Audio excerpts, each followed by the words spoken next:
যুদ্ধ যত দীর্ঘ হচ্ছে, কূটনীতির পথ ততই সংকীর্ণ হয়ে আসছে। তবুও হাল ছাড়ছেন না মধ্যস্থতাকারীরা।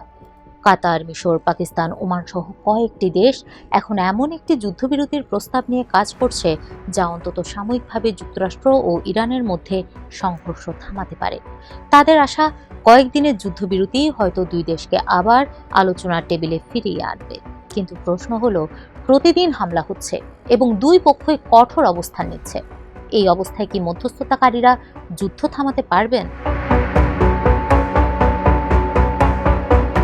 20 জুলাই ইরানের পররাষ্ট্র মন্ত্রণালয়ের মুখপাত্র ইসমাইল বাঘাই নিশ্চিত করেছেন, বিভিন্ন মধ্যস্থতাকারী দেশের কাছ থেকে যুদ্ধবিরতির প্রস্তাব পেয়েছে তেহরান। তবে তিনি এ বিষয়ে বিস্তারিত কিছু বলতে চাননি। শুধু বলেছেন, সামরিক প্রতিক্রিয়ার পাশাপাশি কূটনৈতিক প্রচেষ্টাও চলবে। এদিকে মার্কিন সংবাদ মাধ্যম এক্সিওস জানিয়েছে, যুক্তরাষ্ট্র ও ইরানের কাছে একটি নতুন পরিকল্পনা দিয়েছে কাতার, মিশর, পাকিস্তান সহ আরও কয়েকটি আঞ্চলিক দেশ। এতে রয়েছে 10 দিনের যুদ্ধবিরতির প্রস্তাব।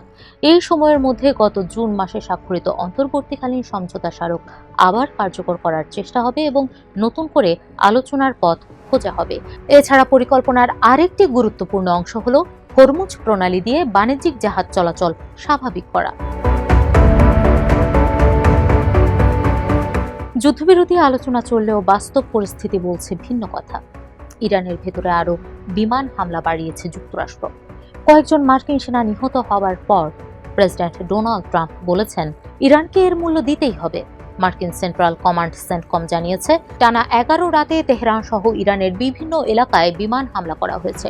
এসব হামলায় সামরিক ঘাঁটি, ড্রোন সংরক্ষণাগার, বিমান হ্যাঙ্গার এবং খুজেস্তান, তাবরিজ, সিস্তান ও বুশেহর এলাকার বিভিন্ন সামরিক স্থাপনা লক্ষ্যবস্তু করা হয়েছে। অন্যদিকে জাহাজ ও বিভিন্ন লক্ষ্যবস্তুর উপর হামলা বাড়িয়েছে ইরানও। ইরানের দাবি, মার্কিন হামলায় রেল স্টেশন, আবাসিক এলাকা, সেতু, পানি সরবরাহ ব্যবস্থা ও খাদ্য গুদাম ক্ষতিগ্রস্ত হয়েছে। অন্যদিকে ইরানের হামলায় কুয়েতের একটি লবণাক্ত পানি পরিশোধন কেন্দ্র ও বিদ্যুৎ কেন্দ্র ক্ষতিগ্রস্ত হয়েছে বলে জানা গেছে। এছাড়া বাহরাইন ও জর্ডানের বিভিন্ন স্থাপনাও হামলার শিকার হয়েছে। এসব ঘটনা দেখাচ্ছে, সংঘাত ধীরে ধীরে ছড়িয়ে পড়ছে পুরো উপসাগরীয় অঞ্চল জুড়ে।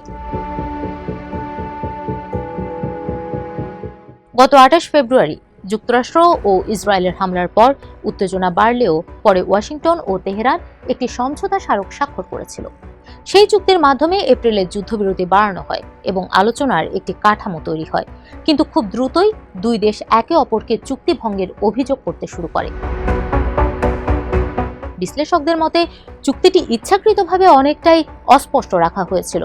শুরুর দিকে এই অস্পষ্টতাই দুই পক্ষকে নিজেদের মতো করে ব্যাখ্যা দিয়ে পরিস্থিতি শান্ত রাখতে সাহায্য করেছিল।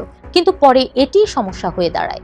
যুক্তরাষ্ট্র ও ইরান দুই দেশই দাবি করতে থাকে যে তারা চুক্তি মেনে চলছে আর অন্য পক্ষ চুক্তি ভঙ্গ করছে। শেষ পর্যন্ত এই বিরোধের কারণে চুক্তিটি কার্যত ভেঙে পড়ে। বিশেষজ্ঞদের মতে এটি এখন সবচেয়ে কঠিন প্রশ্ন, কারণ ইরান এখনো হরমুজ প্রণালীকে সবচেয়ে বড় দর কষাকষির হাতিয়ার হিসেবে ব্যবহার করতে চায়। অন্যদিকে মার্কিন সেনা নিহত হওয়ার পর ট্রাম্পও শক্ত প্রতিক্রিয়া দেখানোর রাজনৈতিক চাপে রয়েছেন।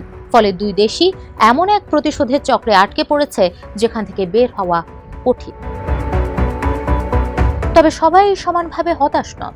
হরাইজন এনগেজের নিরাপত্তা পরিচালক অ্যালেক্স আলমেদা মনে করেন, যুক্তরাষ্ট্র হামলা বাড়লেও মনোযোগ মূলত হরমুজ অঞ্চলেই রয়েছে, যা ইঙ্গিত দেয় ওয়াশিংটন এখনও সংঘাতকে নিয়ন্ত্রণের বাইরে যেতে দিতে চায় না। আমার ধারণা, অন্তত আরও 1 সপ্তাহ হরমুজ ও উপসাগরীয় অঞ্চল ঘিরে কূটনৈতিক যোগাযোগ চলতে পারে। কিন্তু কুইন্সি ইনস্টিটিউট ফর রেসপন্সিবল স্ট্রেটক্রাফটের নির্বাহী সহ সভাপতি ত্রিতা পার্সি দেন ভিন্ন মত। তার মতে, যতক্ষণ সামরিক অভিযান চলবে ততক্ষণ ইরানের আলোচনায় ফিরে আসার তেমন কোনো কারণ থাকবে না। যুক্তরাষ্ট্র যদি সামরিক চাপের মাধ্যমে আলোচনায় সুবিধা নিতে চায়, তাহলে কূটনীতির সফল হওয়ার সম্ভাবনা খুবই কম। বিশ্লেষকদের মতে, প্রতিটি নতুন হামলার সঙ্গে পরিস্থিতি আরও জটিল হয়ে উঠছে। আশঙ্কা করা হচ্ছে, এই সংঘাত শুধু হরমুজ প্রণালীতে সীমাবদ্ধ থাকবে না। ইতোমধ্যেই ইয়েমেনে ইরান সমর্থিত হুথিরা সৌদি বন্দরগুলোর বিরুদ্ধে সামুদ্রিক অবরোধ ঘোষণা করেছে। সংঘাত যদি বাব আল মানদেব প্রণালী পর্যন্ত ছড়িয়ে পড়ে, তাহলে বিশ্বজুড়ে তেল সরবরাহ ও আন্তর্জাতিক বাণিজ্যে বড় ধরনের প্রভাব পড়তে পারে। অন্যদিকে হরমুজ প্রণালীতে জাহাজ চলাচল ব্যাহত হলে আন্তর্জাতিক বাজারে তেলের দাম আরও বাড়তে পারে। এতে বৈশ্বিক সরবরাহ ব্যবস্থাও নতুন সংকটে পড়বে। যুদ্ধবিরতির পথে সবচেয়ে বড় রাজনৈতিক বাধা হতে পারে ইসরায়েল। ল্যাঙ্কাস্টার বিশ্ববিদ্যালয়ের অধ্যাপক সাইমন মাবনের মতে, মধ্যস্থতাকারীরা যতই চেষ্টা করুক, যুক্তরাষ্ট্র ও ইরান নিজেদের অবস্থান থেকে না সরলে শুধু কূটনৈতিক আলোচনা দিয়ে যুদ্ধ থামানো অসম্ভব।